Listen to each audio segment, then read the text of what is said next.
இங்கே இருக்கக்கூடிய சிற்பங்களை பற்றி நம்ம பார்க்குறோம்.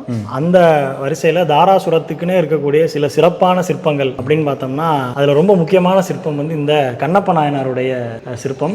இந்த ராஜகம்பீர மண்டபத்துக்குள்ள உள்ள இருக்கக்கூடிய ஒரு சிற்பம். இது நம்ம கருவறைக்கு போகும்பொழுது வலதுபுறமாக இருக்கு. இந்த சிற்பத்தை பார்த்தீங்க அப்படின்னா கற்கள் எல்லாமே ஒரே காலகட்டங்களில் அடுக்கப்பட்டிருந்தாலும் கூட அந்த சிற்பங்களுக்குன்னு இருக்கக்கூடிய சில தன்மைகளை பூசி அழகாத மெழுகி அந்த கற்கள் அவ்வளவு வளவலன்னு அந்த பார்த்தாலே தெரியும், நமக்கு பளபளப்பா தெரியும். அதை நீங்க தொட்டு பார்த்தீங்கன்னாலுமே அதோடைய மேற்புற தன்மையை வந்து ரொம்ப மிருதுவா நமக்கு தெரியற மாதிரி தேய்ச்சி வச்சிருக்காங்க. அதுல இன்னொன்று ஒரு முக்கியமான விஷயம் பார்த்தோம்னாக்க இந்த காலில் காலனி செருப்பு அப்படிங்கிற ஒரு விஷயத்த நம்ம வார் செருப்பெல்லாம் வந்து பார்க்குறோம். இந்த வார் செருப்பை வந்து ஒரு 12ஆம் நூற்றாண்டுகள் காலகட்டங்கள்லேயே எவ்வளவு அருமையா வந்து செருப்பை வந்து வடிவமைச்சு கொடுத்துருக்காங்கன்னு பாருங்க.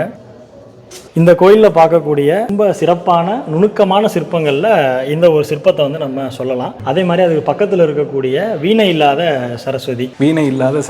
ஆமாம், சரஸ்வதிங்கிறது பெரும்பான்மையாக தாமரை இதழில் அமர்ந்திருக்கக்கூடிய பெண் தெய்வம். அவங்க கையில் பெரும்பாலும் வீணை இருக்கிறதா பார்க்கும். இந்த சிற்பம் பொறுத்த வரைக்கும் சரஸ்வதி தேவி கையில் வீணை இல்லாமல் அமர்ந்திருக்கிற ஒரு கோலத்தை நம்ம தாராசுரத்தில் தான் பார்க்க முடியும். ரொம்ப அருமையான சிற்பங்கள் அது ஒன்று. படங்களில் வந்து சோழர்கள் காட்டுறாங்க. அவங்களுடைய உருவ அமைப்பு, அவங்களுடைய முடி வரிசையெல்லாம் எப்படி இருக்குன்னு காட்டும்போது நமக்கு தெரியுது அவங்க எங்கேருந்து இதுக்கெல்லாம் எடுத்திருப்பாங்கன்னு பார்த்தீங்கன்னா அந்த கொண்டைகள், தலை சீவி இருக்கக்கூடிய விஷயங்கள் எல்லாமே இந்த மாதிரி கோயிலில் இருக்கிற சிற்பங்களில் பார்த்தா நமக்கு இன்னும் ரொம்ப அருமையாக விளங்கிக்கலாம். இது இங்கே மட்டும் கிடையாது, பல சோழர்கள் கோயிலில் இருக்கக்கூடிய இடங்களில் நீங்கள் பார்த்து தெரிஞ்சுக்க முடியும்.